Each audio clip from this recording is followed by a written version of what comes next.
We are right now in the 3D matrix. We are in the 3D world where there are 3 dimensions of space and 1 dimension of time. And we have to actually break out of this like eggshell at the moment of death. For that, our spirit needs to leave the body at faster than light speed. And that's where the DNA comes in.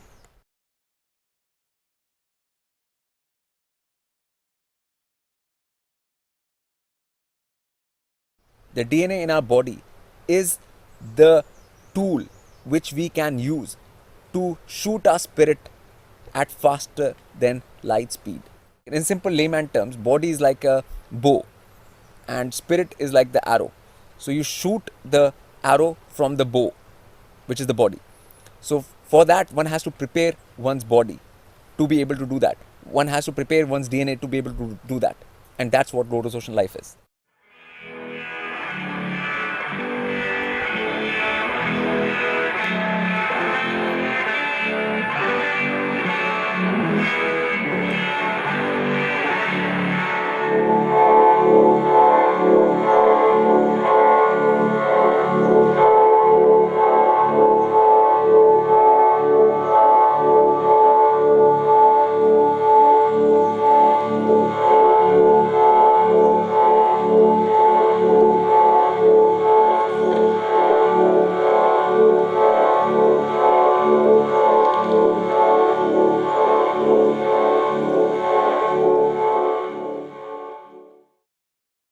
If somebody says like we don't know what is happening with my DNA, that's not true.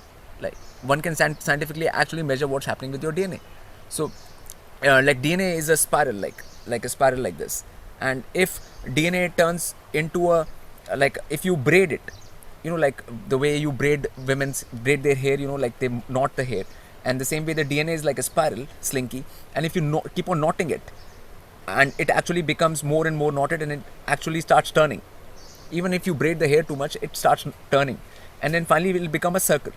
If you keep on knotting it more and more and more. And it will become a ring. So it will become a ring like this. So it will become ring DNA. From helical DNA, it will become ring DNA. And then when these DNA, that things sit on top of each other, rings, then your spirit can actually travel through this wormhole, which these rings form, to faster than speed of light.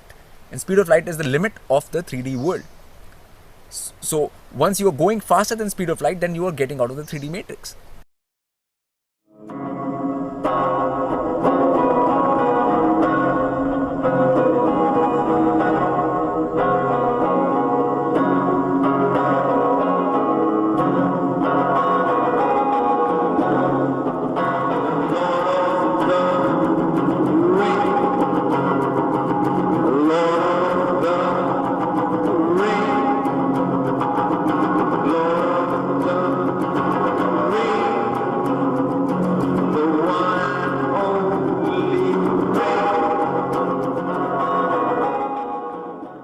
A lot of movies came out like the Holy Blood, Holy Grail and a lot of that, and people did not understand what Holy Grail was in the first, because the whole impression was given it was a cup.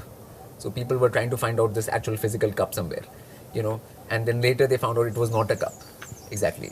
So it was actually some scientific concept. So then finally this shape came to be found, and it is known now that this is the Holy Grail. It's based on golden mean spiral only. It is like a cup. It is actually the heart with wings as well. is a Sufi heart with wings. It's a perfect fractal. If we do animation of this and you keep on going inside and inside, you'll always see the same thing. No matter how much you zoom in to this, you'll see the same thing. No matter how much you zoom out of this thing, you'll see the same thing. The whole holy blood, holy grail meant that grail is in the blood. Grail is in the blood means that this design happens inside your blood. And what is inside the blood? DNA. So this shape has to happen inside one's DNA. So if one gets this shape inside one's DNA, that means one has got grail in the blood. That's the meaning, real meaning of holy blood, holy grail. It can happen in your own blood, do you know what I'm saying? And there are ways to get your blood into a grail-like state. You need connection with nature. You need connection with the elements. You need a proper respect for divine laws. These are called pure principles, which time will not change. Whenever you come to know a pure principle, for example, like is something which applies to all of the multiverse, some pure principle, then your DNA automatically gets a tingle at that moment. You feel a little, that thing in your blood rush, if you've come across a pure principle. Just like scientists used to come across any principle, it was a eureka moment for them. That eureka moment, you will feel a tingle in your DNA. So whenever you stay in pure principles all the time, when you speak about pure principles, your thoughts are in pure principles, then the DNA gets into that shape. You never get outside the scope of the pure principle. That's the way. And nature, like getting in touch with nature will be a primary step for people, most common people. Like it will be a stepping stone to getting towards that kind of like a feeling or attitude or behavior or understanding. The state of your DNA at the time of your death depends on the actions you have done in your whole life. So whether you have had any connection with nature, whether your DNA has actually braided into the ring form which I talked earlier, that is what your death depends on.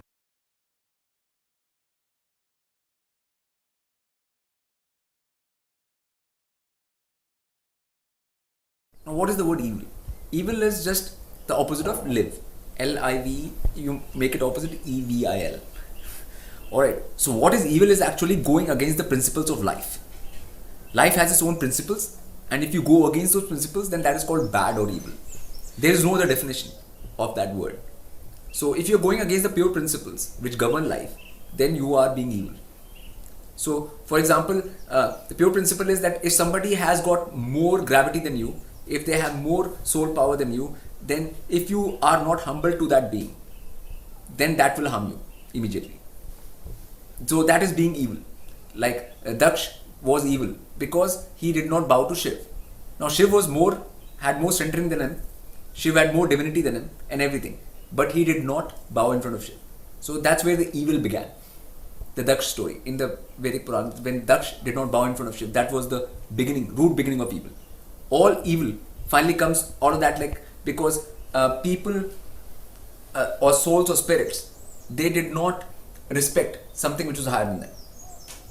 If you don't have that respect, then you cannot evolve. And if you don't evolve, then you will go down to hell. Because you will go down from wherever position you are. So it's like taking a panga with something which is much more than you. And if you take a panga with something more than you, then it's your loss. It's nobody else's loss. You're going to go down, you're going to face the consequences. And that consequence is pain and torture. There's a hellish situation happening all around the world, all over, for all kinds of people. But why is it happening? It is happening as per their choices. You get into a situation depending on what choices you make. And how do you make choices? For that you need education. You need knowledge to make the correct choice. But that's not happening. So like people call like dark evil. There's especially in this country, because this country is about fair and lovely creams and things like that. Dark is evil. Like because the thing is, space is dark, vacuum is dark, and even whatever comes out of space and vacuum only, even black hole is dark. Does not mean it's evil. That means it has power. It has the power to create. Just because something has power doesn't make it evil. It is the actual source of creation. Even light comes out of darkness only. So that doesn't make dark evil. It is actually the source. The source cannot be termed as evil. matter of frequency, another frequency, lotus ocean frequency, lotus ocean frequency.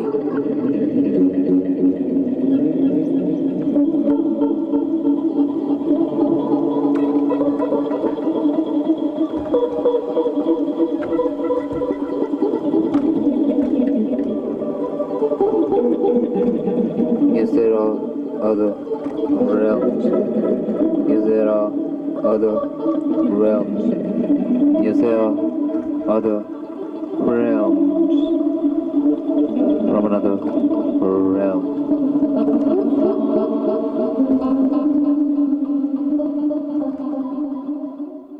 Shadow is much more important than light, because even in all the occult texts and stuff, the inside world, the world inside us, is called the shadow world.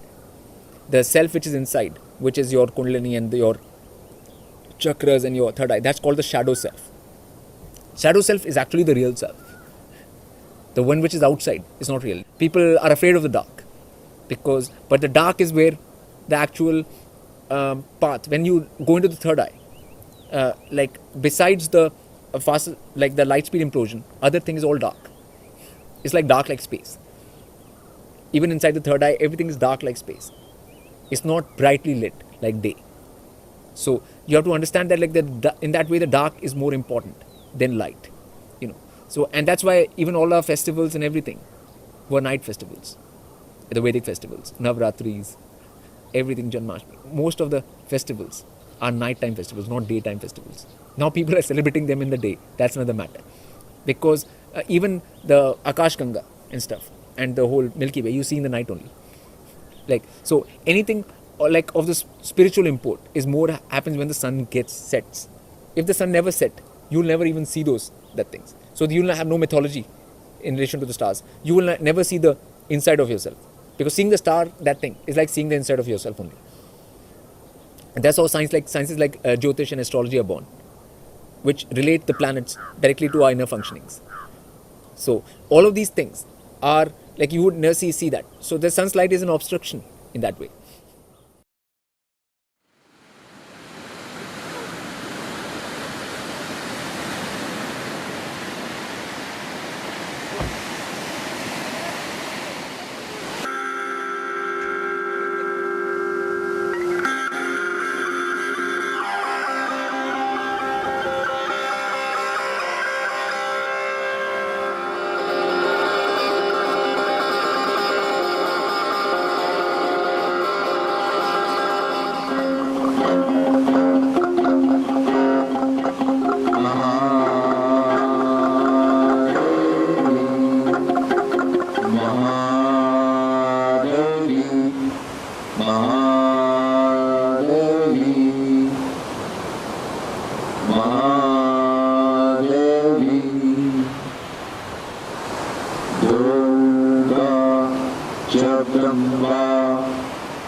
This whole universe seems quite big, billions of light years and all these things. The stars are like even our galaxy is so big with so many stars and suns and everything, but it is not really that big a deal.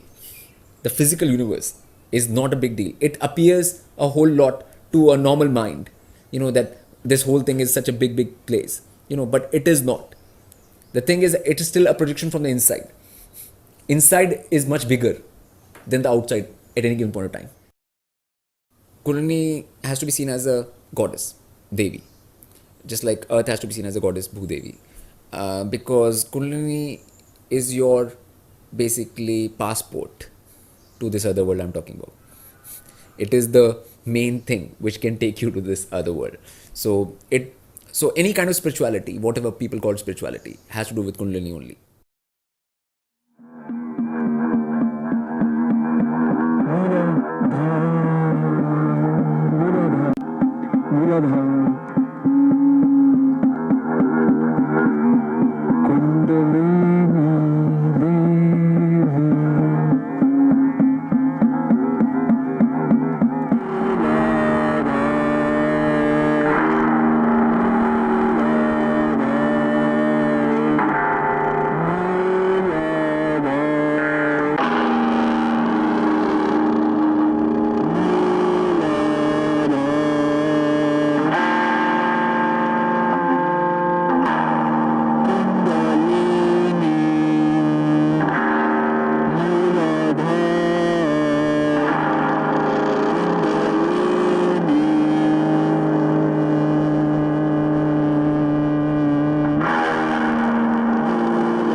In the Vedic things, it was clearly said that this world is like a tree.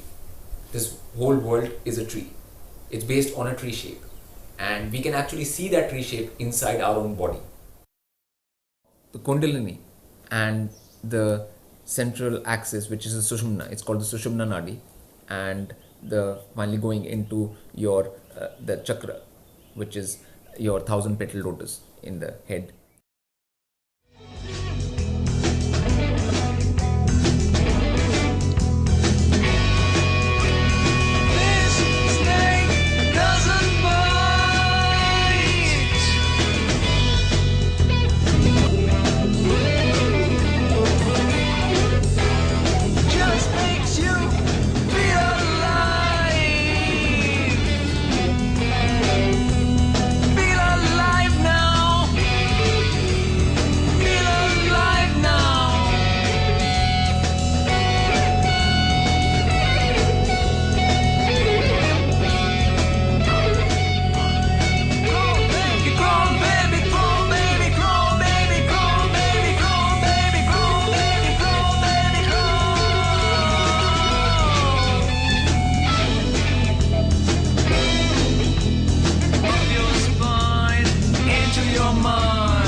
Now, all of the mysteries and everything in any ancient knowledge systems were about this world tree. If you look at any knowledge system, it'll always talk, whether Egyptian or anywhere you go, it'll only talk about this world tree. Now, the thing is, this world tree has got to do all with your Kundalini and your rising through the center and like feeding your bird brain and enlivening this tree up. So this tree comes to life. You know that like the tree branching will not come to life unless the Kundalini reaches there. It will not come to life. It's like the power source will be missing. This world tree was given so much importance in all of these old ancient sciences and religions, was because it is the only way out of this existence, the physical existence and the existence in the astral planes. It can connect you to that pure, immortal world. When it arises and stuff inside the body, it's a very physical sensation. You will come to know when it's rising. It's not nothing which is intangible. It is like very much like I'm sitting right now, or you can feel something, or when you eat some like a food or something, you taste it in the mouth. It's a taste, it's a proper sensation. It's a tangible thing, taste. When you put something in your mouth, what the taste is a tangible thing. Same way, kundalini is a tangible sensation in the physical body. You can feel it rising very easily, and when it goes to the chakras, you can tell where it is in the back of your spine. You can tell where the kundalini is at any given point of time. You can tell which chakra it has reached. You can even feel whether that chakra is getting activated, because chakras are like basically rotations. So they are basically rotations. So when there's something starts rotating, you will come to know if something has started rotating within you, like at those particular points. So, and when it reaches the third eye, then from that point it is actual visual thing. It's like a visual thing, like what we will call an animation, but it is with the eyes closed. You see that animation with the eyes closed in the center of your eye, and it's again a very physical sensation.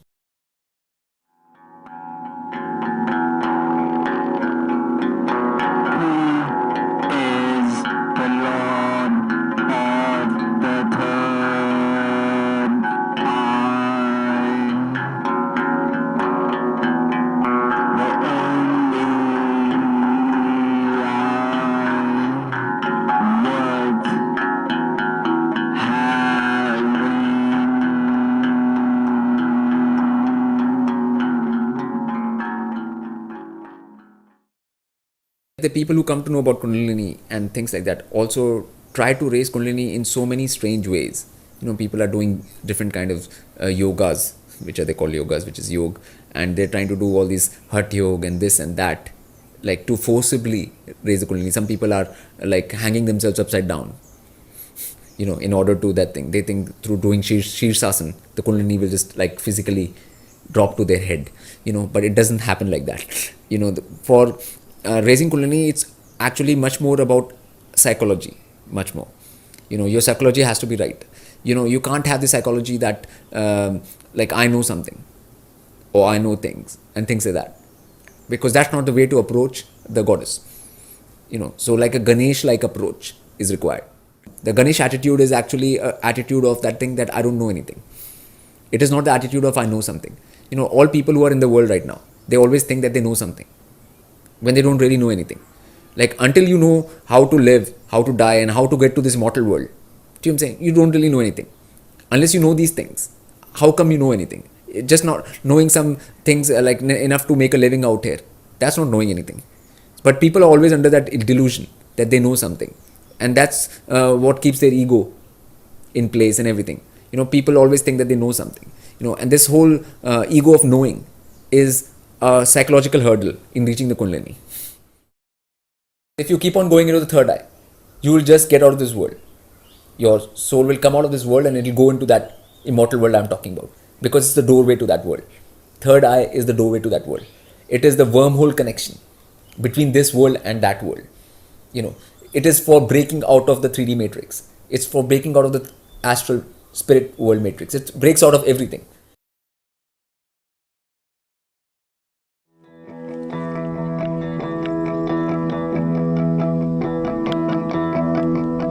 Many don't know they are in hell,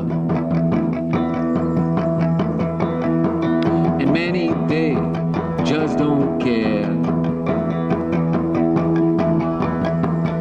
If you want to find the exit door, if you want to find the exit door, exit door.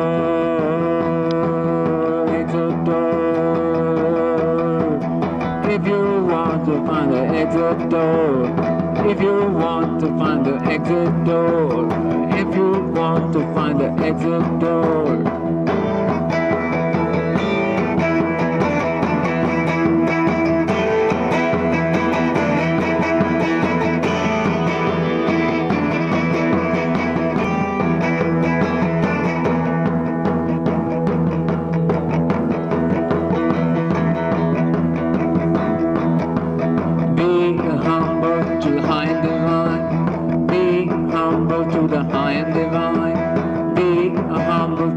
high and divine.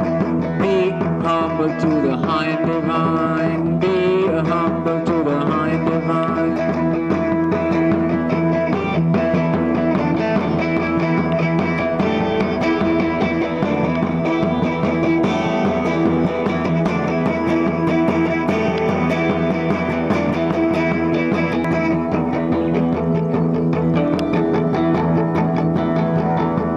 Exit door,